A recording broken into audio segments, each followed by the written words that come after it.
Anak itu seperti bayangan.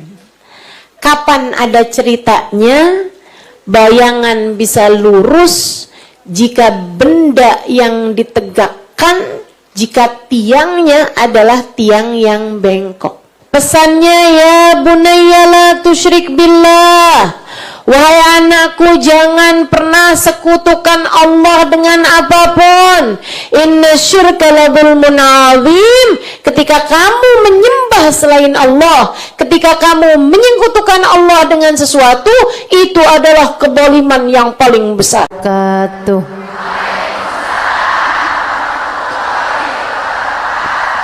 Alhamdulillah. Wassalatu wassalamu ala Rasulillah Muhammad ibn Abdullah wa ala alihi wa sahbihi wa man wala. Subhanaka la ilma lana illa ma 'allamtana innaka antal alimul hakim. Rabbi shrah li sadri wa yassir li amri wahlul 'uqdatan min lisani yafqahu qawli, amma ba'du. Hari ini kita punya tema menjadi ibu yang Allah mau. Ibu-ibu sekalian yang saya muliakan, bicara tentang apa yang Allah Subhanahu wa Ta'ala inginkan untuk kamu sebagai orang tua. Menjadi orang tua yang seperti apa?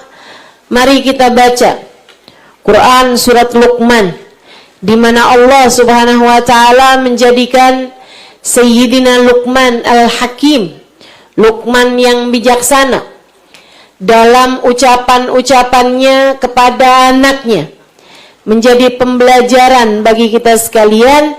Seharusnya yang jadi orang tua seperti itu perlakuannya kepada anak-anaknya. Kata Allah, a'udzu billahi minasyaitonir rajim. Bismillahirrahmanirrahim. Wa idh qala Luqmanu libnihi wa huwa ya'iduhu, ya bunayya la tusyrik billah, inna syirka la dzulmun 'adzim. Wa idh qala Luqmanu libnihi, ketika Luqman berpesan, memberi nasihat kepada anaknya. Para orang tua, diharapkan kamu memberi nasihat bukan hanya dengan lisanmu, akan tetapi dengan hatimu dan dengan perbuatanmu. Menjadi contoh. Sebab lisanul hal afsah min lisanil maqal. Kata Nabi Muhammad, lidah perbuatan lebih tajam daripada lidah ucapan. Artinya, dia dapat melakukan lebih banyak daripada apa yang dapat dilakukan oleh lisan. Perbuatan-perbuatan kita contoh bagi anak-anak kita. Imam Al-Ghazali dalam salah satu ucapannya mengatakan, anak itu seperti bayangan.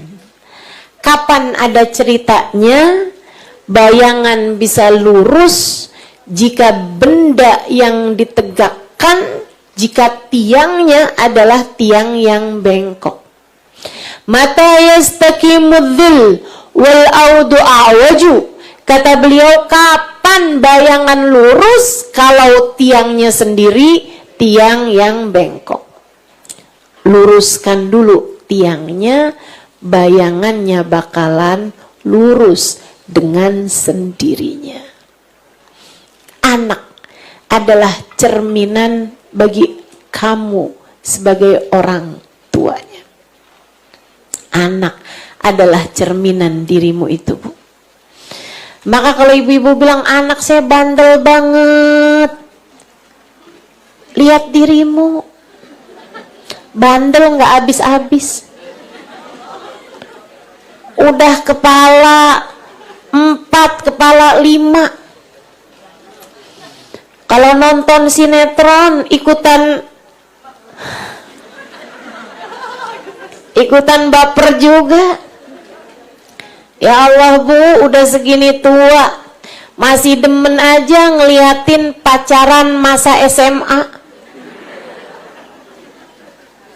Nggak malu mau bang.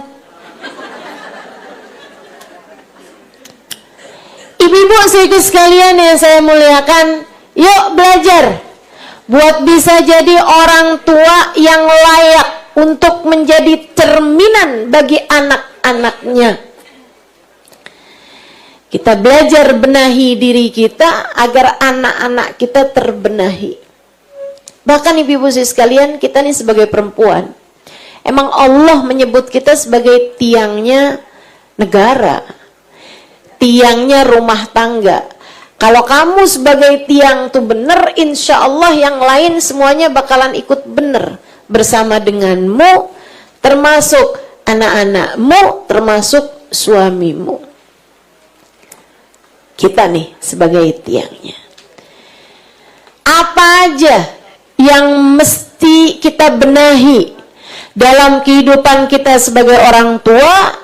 Nasihat pertama yang diberikan oleh Luqman kepada anaknya, wa idh qala Luqmanu libnih, ketika Luqman berpesan kepada putranya, pesannya, ya bunayya la tusyrik billah, wahai anakku, jangan pernah sekutukan Allah dengan apapun. Inna syirka la dzulmun azim. Ketika kamu menyembah selain Allah, ketika kamu menyekutukan Allah dengan sesuatu, itu adalah kezaliman yang paling besar. Yang nyiptain kamu Allah, bisa-bisanya kamu bergantung kepada selainnya. Yang nyiptain kamu Allah, bisa-bisanya kamu hidup untuk selainnya. Iman, ini hal pertama yang harus kamu tanamkan dalam diri anak-anakmu, Bu. Iman, itu yang nomor satu yang harus kamu tanamkan dalam diri anak-anakmu. Ustadzah, saya ngajarin anak saya buat tidak sholat kecuali kepada Allah, buat beribadah sama Allah. Saya ajarin anak saya sholat, Ustazah. Saya ajarin anak saya buat pakai penutup aurat. Saya ajarin anak saya, Ustazah, buat puasa. Saya udah ngerjain apa belum? Bukan itu, Bu. Itu syariat. Itu yang nomor 2 nanti. Ada. Tapi yang nomor 1 bukan tentang itu yang Allah minta. Yang Allah minta tanamkan pada diri anak-anakmu adalah iman. Seperti katanya Nabi Muhammad alaihissalam, aku tidak khawatir umatku menyembah selain Allah sesudah kematianku, akan tetapi yang aku khawatirkan antubsat ilaihimud dunia. Aku khawatir umatku dibentangkan kepada mereka dunia, mereka berlomba-lomba untuk mendapati dunia sehingga menjadi menuhankan dunia mereka. Allah menghancurkan mereka sebagaimana Allah telah menghancurkan umat yang terdahulu karena lombanya mereka terhadap urusan dunia. Ibu, betapa seringnya, betapa banyaknya seseorang di antaramu mengajarkan kepada anaknya pentingnya dunia. Nak, kamu sekolah yang benar, biar kamu nanti bisa dapat pekerjaan yang benar, biar nanti kamu bisa jadi orang kaya. Kita, nak, harus jadi orang kaya biar kita hidup mulia. Betapa banyaknya kita nih para orang tua mengajarkan kepada anak kita secara tidak langsung bagaimana menuhankan dunia. Nah, kalau kita nggak jadi orang kaya, gimana cara kita buat makan? Kalau nanti kita nggak jadi, kalau kamu nanti nggak punya uang, gimana cara kita buat makan? Bu, kamu lupa.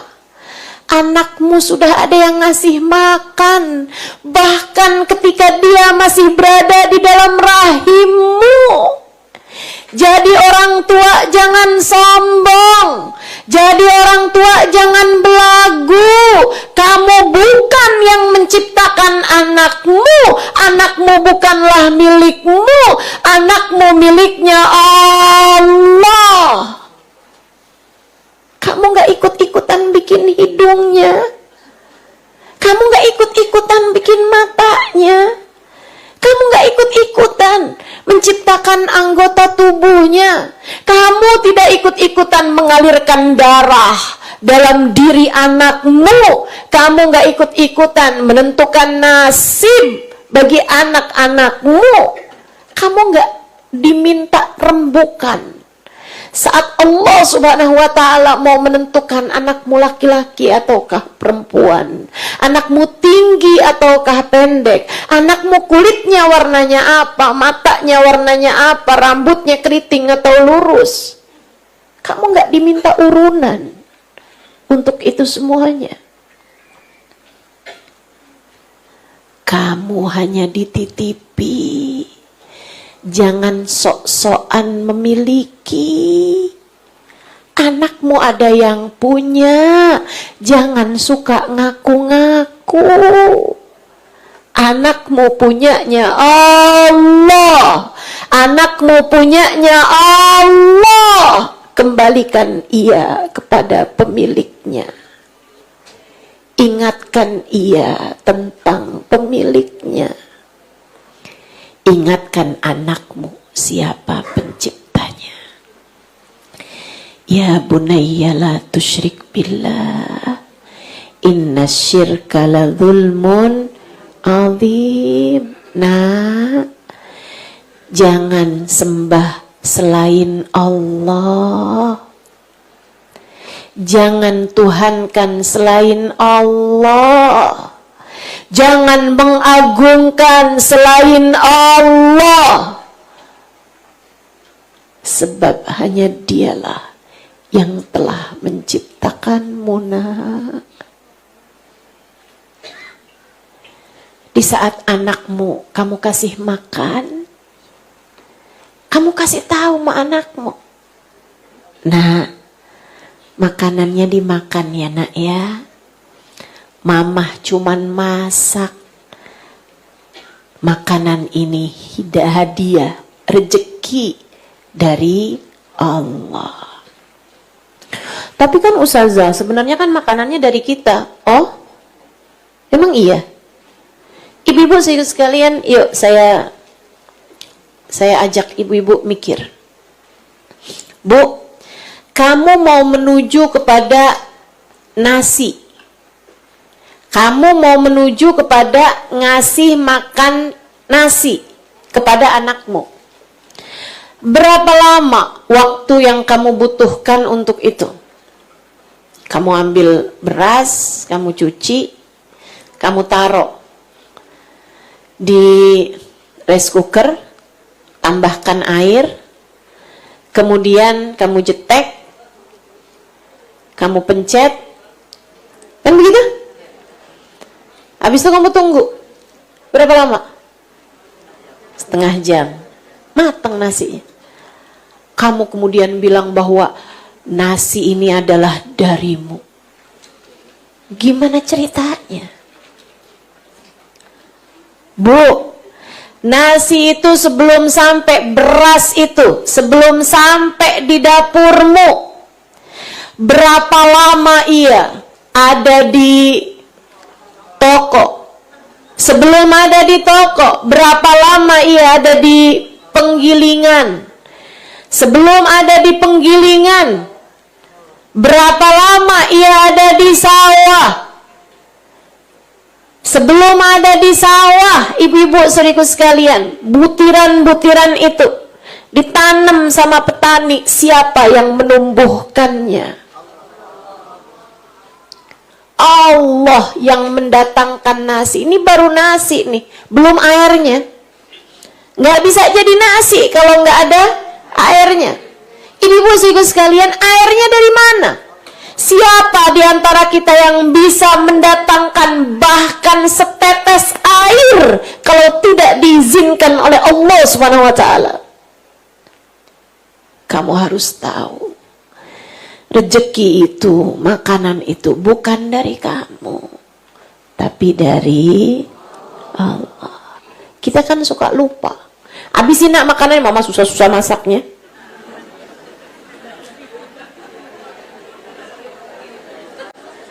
Iya, ada yang begitu? Mana orangnya? Saya. Nanti kalau kamu nggak habis, mama nggak masakin lagi. Biarin, pokoknya mama nggak masakin lagi. Begitu? Belagu kan? Belagu. Sombong kan? Sombong. Berasanya kita semuanya yang bikin. Inna lillahi wa inna ilaihi rajiun. Kita tuh selalu mengingatkan anak tentang betapa mulianya kita. Kita lupa mengingatkan anak betapa mulianya Allah. Sering banget kita tuh bilang, nak, mama ini mamah kamu loh. Dengerin, surga ada di bawah telapak kaki mama. Gak salah, gak salah, cuman belagu. Belagu bener kamu jadi orang tua. Kamu mesti dengerin mama, kalau nggak kamu durhaka masuk neraka. Oh, aduh. Ya Allah. Udah kayak yang pasti-pasti surgamu, surga anakmu udah di bawah telapak kakimu gitu. Yang mikirnya tuh surga anak di bawah telapak kaki kita, kan artinya kita pasti masuk surga. Siapa bilang? Siapa bilang? Saudariku sekalian yang saya muliakan, kamu lupa bahwa anakmu sekali lagi, meskipun ia lahir dari rahimmu, meskipun kamu mengandungnya 9 bulan, kamu tidak pernah sungguh-sungguh memilikinya. Ia adalah milik Allah. Kamu hanya dititipi, rahimmu hanya dipinjam oleh Allah Subhanahu wa taala 9 bulan, kemudian kamu melahirkannya ke atas muka bumi ini. Jangan terus-terusan diingatkan tentang siapa dirimu. Anak gak bakalan lupa. Tenang aja, anak gak bakalan lupa. Gak ada kan anakmu yang pas kamu bilang, saya ini mamamu loh. Oh iya mah. Oh masa ya mah? Kayak kemarin bukan deh mah. Gak mungkin teman-teman. Gak ada ceritanya anak lupa siapa orang tuanya. Gak ada. Karenanya bukan kewajibanmu untuk mengingatkan anak tentang siapa dirimu itu. Kewajibanmu sebagai orang tua adalah ya bunayya la tusyrik billah inna syirka la dzulmun adzim. Wahai anakku, jangan pernah sekutukan Allah dengan siapapun. Inna syirka la dzulmun adzim. Sesungguhnya menyekutukan Allah, menuhankan selain Allah adalah kezaliman yang sangat besar. Dan di akhir zaman ini, yang sering dituhankan itu bukan sesembahan lain. Kata Nabi Muhammad, inna likulli ummatin ijl, wa ijl ummati ad-dinar wa dirham. Sesungguhnya setiap umat tuh punya sesembahan, dan sesembahannya umat saya nggak lain nggak bukan adalah uang. Uang. Kayaknya anaknya disuruh kejar duit aja. Di mana ada duit, tuh dia tuh. Nak, zaman sekarang nak, udah dah. Mama nggak berharap kamu jadi pedagang. Mama nggak berharap kamu jadi pebisnis. Mama berharap kamu jadi YouTuber.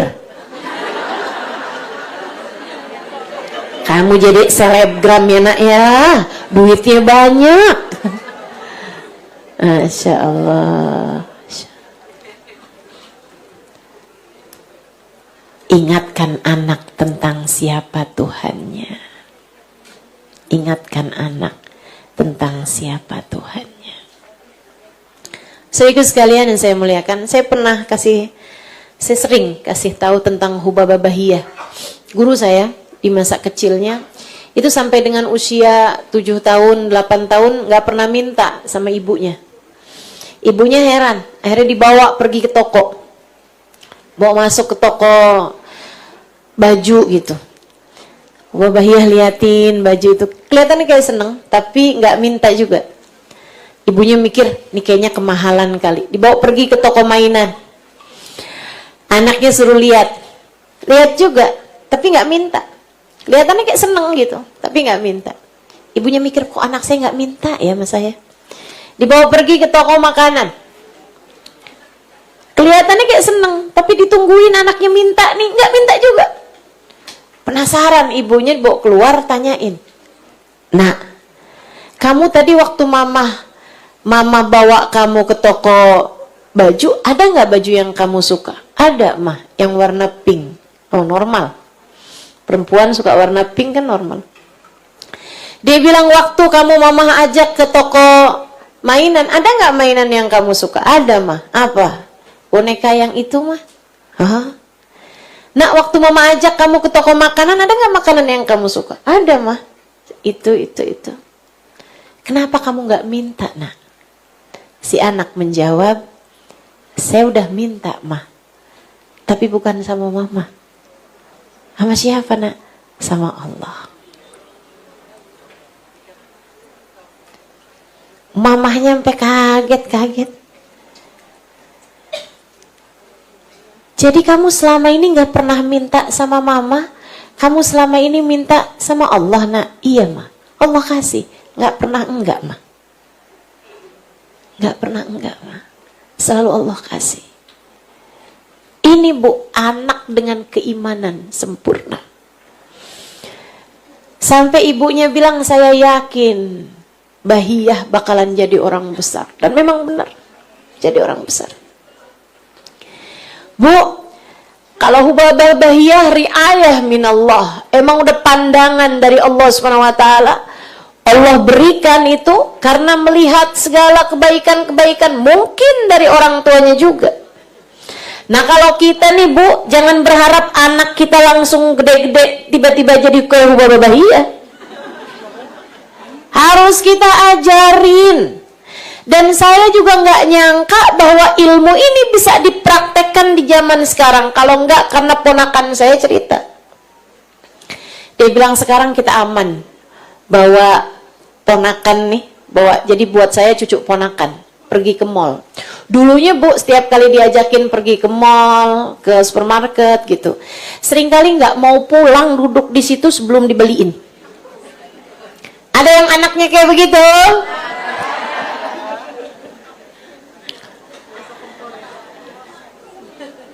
Pokoknya nggak mau pulang, nangis di depan rak. Dan yang saya heran nih ya, ini kayaknya memang strategi marketing ini ya, S3 kayaknya nih.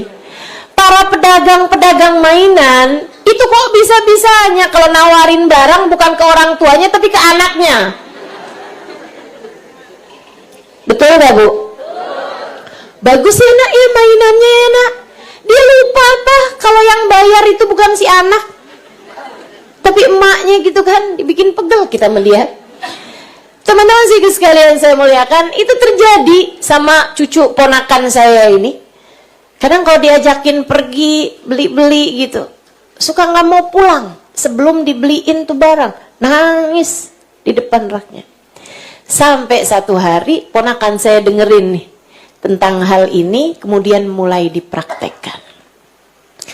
Tiap kali si anak pengen sesuatu, dibilangin, yang bisa beliin itu bukan kita. Kita nggak pernah bisa beliin apa-apa. Kan yang punya semuanya Allah. Kamu, nak, waktu lahir, mama cuma bisa ngelahirin doang. Yang nyiptain semuanya Allah.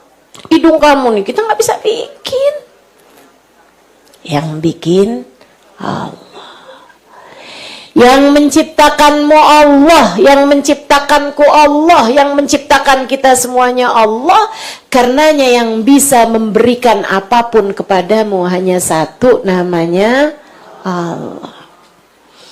Jadi kalau kamu kepengen sesuatu, doa, minta sama Allah. Akhirnya jadi seneng ikutan sholat.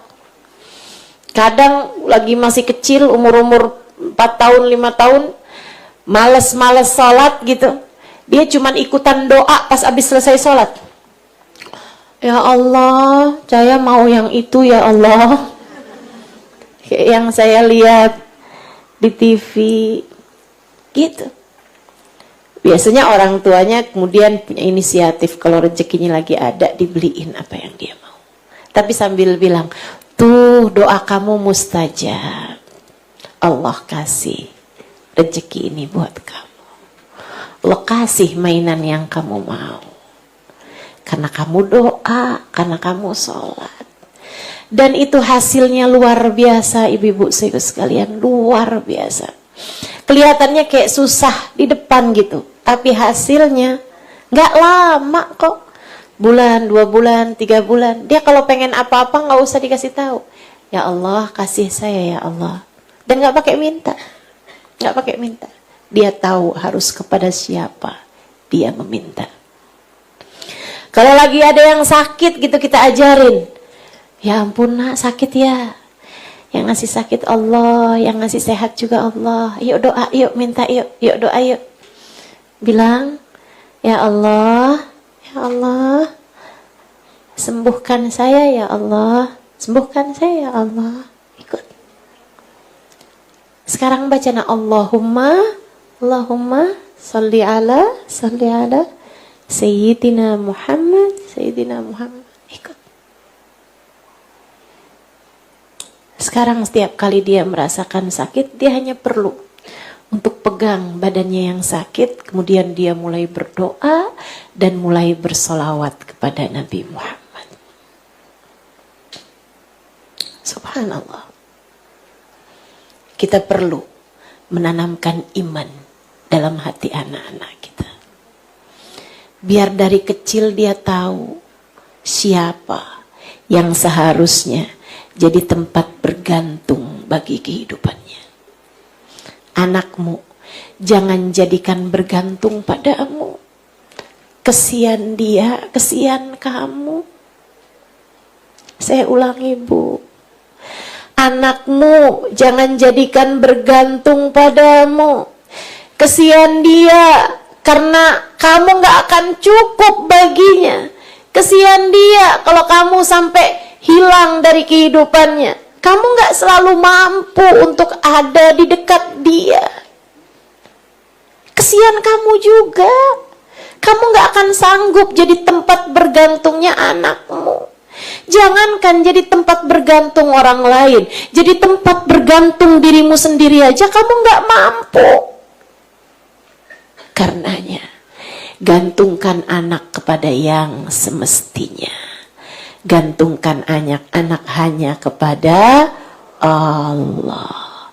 Biarkan anakmu kenal sama Allah dengan cara yang paling ringan, dengan cara yang paling simpel, mengingatkannya bahwa kamu bukan sesiapa baginya selain bahwa kamu dipinjem rahimmu oleh Allah SWT dan kemudian melahirkannya. Itu aja. Sisanya dia milik Allah. Allah lah sang pemberi rezeki baginya. Dia milik Allah. Allah lah sang pengendali kehidupannya. Dia milik Allah. Allah lah sang pengatur hidupnya. Dia milik Allah. Allah lah yang menentukan nasibnya. Dia milik Allah. Allah yang memberikan padanya kesehatan maupun rasa sakit. Dia milik Allah. Seharusnya hanya kepada Allah dia bergantung dan berserah. Kenalkan anak kepada Allah. Ya bunayya, innaha in takum mithqala habbatin min khardalin fatakun fi sakhratin aw fis samawati aw fil ardi ya'ti biha Allah Allah, innallaha latifun khabir. Wahai anakku,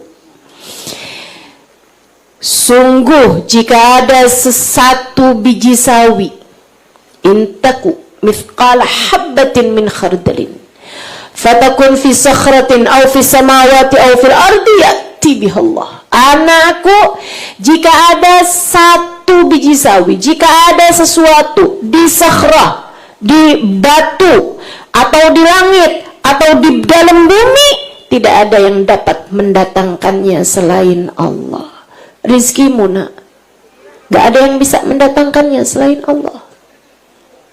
Nasibmu nak, gak ada yang bisa mengaturkannya selain Allah. Jadi ibu, apapun aja keadaan anakmu, ingatkan dia sama Allah. Jangan terus-terusan kamu ingetin sama urusan-urusan dunia mulu, gak habis-habis.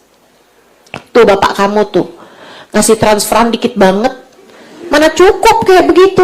Nah tuh, ini kayaknya ya anak nakal, anak gak bener nih, gara-gara emak-emaknya dah saya rasa. Ayo yang pinter bu, yang pinter. Hatimu untuk penuhkan dengan keimanan. Hatimu penuhi dengan keimanan. Ingetin diri terus. Kalau lagi gelisah, lagi galau urusan rezeki, terutamanya nih, ibu-ibu nih saya tahu, seringkali galaunya mau urusan rezeki. Saya ngerti dah. Saya ngerti. Seringnya galau urusan rezeki. Ibu, ingatkan dirimu sebelum kamu bisa mengingatkan anakmu bahwasanya tak ada yang dapat memberikan rezeki kepada kita selain.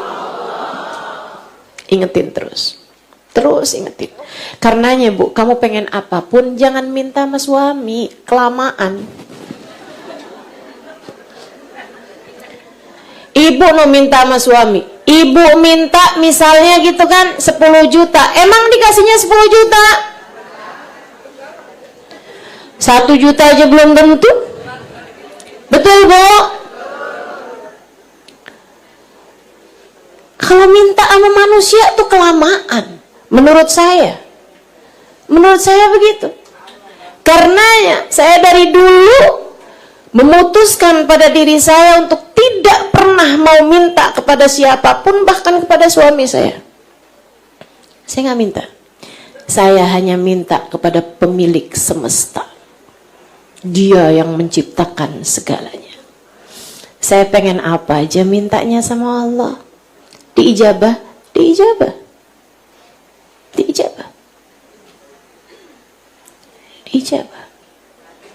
Gak usah takut ibu.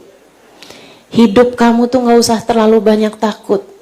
Saya kesian sama kamu kalau kamu selalu dirundung perasaan ketakutan yang tak ada habis-habisnya.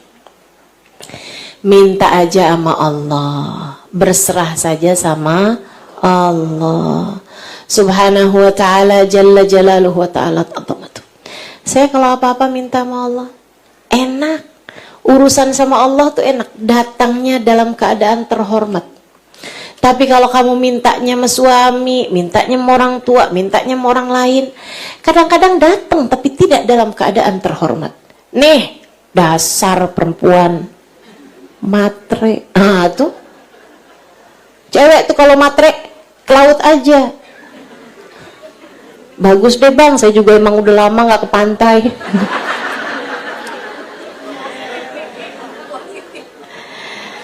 Gak enak, minta sama manusia tuh gak enak teman-teman. Sayyidina Ali mengatakan, faqad ra'ait, kata Sayyidina Ali, saya udah lihat semua kehinaan di atas muka bumi ini, gak ada yang lebih hina daripada bergantung dan berharap dari manusia.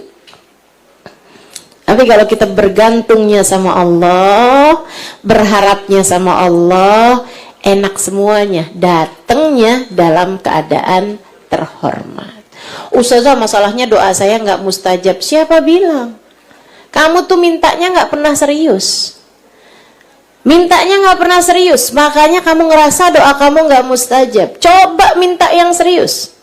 Bangun di waktu malam. Kalau pengen yang serius-serius kan mesti mintanya juga yang serius. Seribu sekalian, bangun di waktu malam. Kemudian saat kamu selesai tahajud, panggil nama Allah. Ya Allah, ya Allah, ya Allah, mudahkan urusan saya ya Allah. Saya miskin, tapi bukankah bersama saya ada Engkau Zat yang Maha Kaya? Engkau akan mencukupi saya ya Allah. Ya Allah, saya takut, tapi bukankah bersama saya ada Engkau ya Allah, Zat yang Maha memberikan keamanan. Maka selamatkanlah saya, jauhkanlah saya dari apapun yang saya takutkan. Ya Allah, saya bodoh, saya tidak mengerti banyak hal. Akan tetapi bukankah bersama saya ada Engkau ya Allah, Zat yang Maha mengerti segalanya. Ya Allah, ajarkan dan bimbing saya agar saya dapat menjadi hamba yang Engkau inginkan. Gitu. Jangan belagu jadi orang. Kita ini sama Allah dicipta lemah. Kita sama Allah dicipta bodoh. Kita dicipta sama Allah gak ngerti apa-apa. Kita dicipta sama Allah miskin, teman-teman saudaraku sekalian. Maka berlakulah sebagai hamba yang semestinya. Tawaduklah kepada Allah Subhanahu wa ta'ala. Gantungkan hatimu hanya kepada Allah. Insya Allah. Gak ada yang bisa mendatangkan apapun dimanapun selain Allah. Itu terus kita ajarin anak kita yang kayak gitu. Mah, doain ya mah, saya besok mau ujian. Mah, nanti seminggu lagi saya ujian, gimana dong mah? Oh tenang nak, bersama kamu ada Allah. Kamu hanya perlu ikhtiar, belajar aja nak. Belajar. Nanti mau bantuin doa ya nak ya. Kamu juga doa terus ya nak ya. Semuanya dari Allah semua kok. Tenang aja. Saya ingat ada satu waktu saya terlambat pulang ke pondok pesantren dan saya takut. Ada hal-hal yang bikin saya terlambat pulang kembali ke pondok pesantren dan hukumannya, balasannya tuh kadang-kadang suka agak berat gitu buat saya terima gitu. Kadang-kadang suruh bersihin kamar mandi, sikat kamar mandi berapa banyak gitu kan. Kadang-kadang disuruh bayar apa, kadang-kadang disuruh ngapain, kadang dipukul tangannya berapa kali pukulan gitu. Pondok pesantren saya dulu. Masa saya kecil, umur saya 12 tahun saya udah di pondok pesantren. Jadi ada satu dari tahun-tahun tersebut itu yang saya pulang terlambat sehingga saya ketakutan mau balik ke pondok pesantren itu gitu. Umi saya ngeliatin kayaknya saya kelihatan kayak takut gitu. Umi ditanya gitu, kamu kenapa nak? Kok kayaknya nggak happy gitu, nggak seneng gitu mau pulang pondok pesantren?